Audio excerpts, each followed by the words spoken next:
Saya ngaji Masjidil Haram terus mereka usir kayak buaya kayak di belakang saya tapi nggak berani di depan. Gue piye kok. Oh gue tuh piye terpengaruh biar Babang Irawan yang nungguin.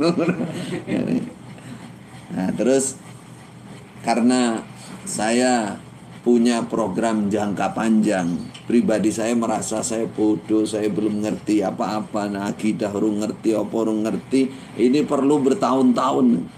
Maka saya pasang strategi, harus ditutup ini jalan, jangan sampai orang tahu.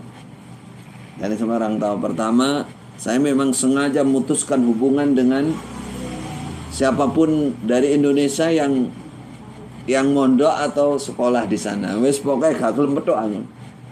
Soalnya kalau sampai bergaul ketahuan, amblas wes pulang sudah. Harus pulang. Nah, itu satu. Saya pokoknya mutus hubungan dulu. Simpen wes dirapatkan, dirahasiakan. Sampai betul-betul ilmu bisa dikuasai. Nah, alhamdulillah bisa bertahan sampai 2010 10 tahun kurang lebih, habis 10 tahun. Nah, tapi di sana saya secara pergerakan halus sudah banyak merubah. Contohnya dulu wong Islam jamaah nggak mau sholat di masjid-masjid umum, itu nggak mau. Jumatan ya di dalam rumah walaupun 2 orang. Coba di Mekah padahal. Di Mekah. Di Mekah 2 orang Jumatan dalam rumah, masjid yang kelecek di mana-mana. Masjid sunnah kabeh. Sudah imam-imamnya hafal Quran, wong Arab, wong ahli nggak boleh mau di situ. Nggak sah.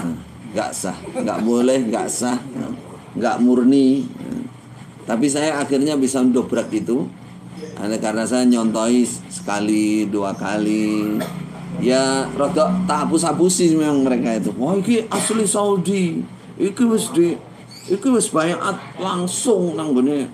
Ono sah iki jamaah iki.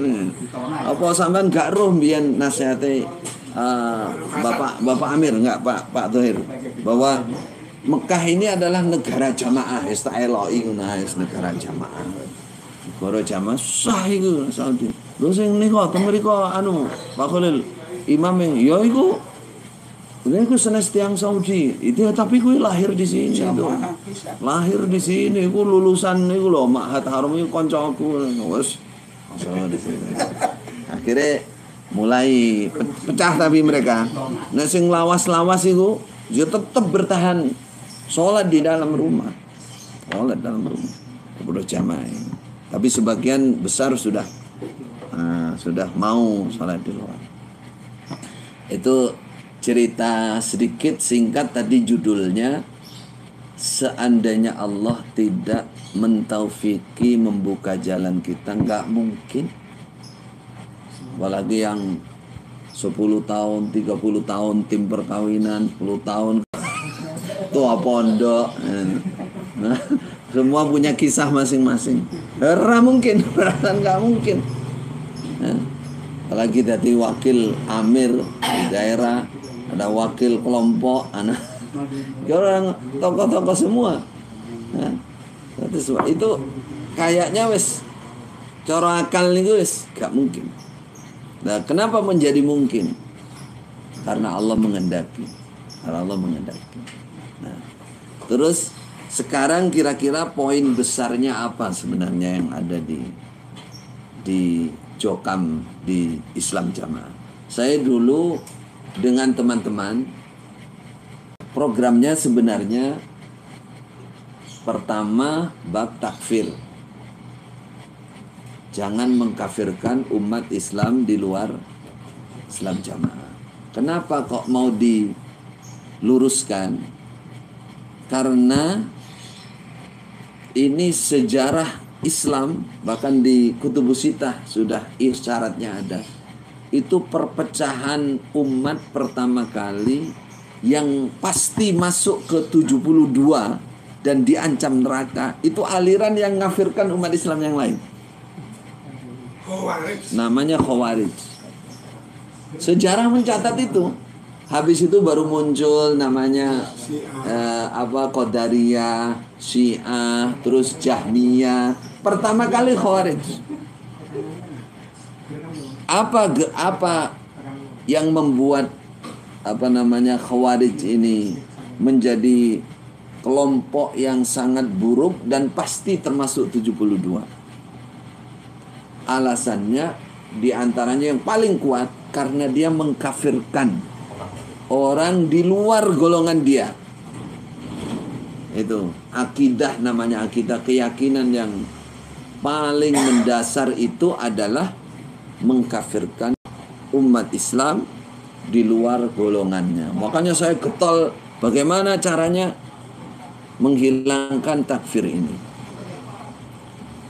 Kalau bicara sejarah dan dalil-dalil rujukan dalam Quran hadis memang berat sekali. Ada semua di kutubus sittah. Intinya kalimatnya berbeda-beda, tapi intinya siapa yang menuduh saudaranya, saudara muslim sesama muslim kafir, kalau yang dituduh bukan orang kafir, dia belum kafir, dia tidak kafir, maka tuduhan itu kembali kepada dirinya sendiri. Sahih Bukhari ada, Sahih Muslim ada. Belum kalau digabungkan sama sejarah itu tadi. Saya di Masjidil Haram itu saya mikirkan ini, ya Allah, kok aku masuk, kok ada di golongan ini ya? Ciri khas utamanya adalah mengkafirkan. Mungkin memang bahasa mengkafirkan itu buatan diangkat, tapi secara pembinaan, secara mengelompokkan sampai setia, sampai semangat itu kan karena menganggap yang lain, karena yang ini saja yang iman. Nah itu namanya takfir. Walaupun orang ngomong ngafirna, saya usulnya, jangan ngafirkan, jangan takfiri, jangan ngafirkan umat Islam. Umat-umat yang lain sudahlah Pak, ya diurusi yang dalam aja, nggak usah ngafirkan orang. Saya nggak ngafirkan Pak. Ya Pak, kok bilang nggak ngafirkan? Saya nggak pernah nasihat ngafirkan orang, nggak pernah. Katanya, lah itu Pak, jamaah surga, nggak jamaah neraka itu, apakah bukan mengafirkan? Pasti surga, yang nggak jamaah pasti neraka, kekal. Lah ini kok buatan ngafirkan atau Pak? Bingung dia ya, kalau masalah ini harus dibicarakan lagi, harus merendah dia.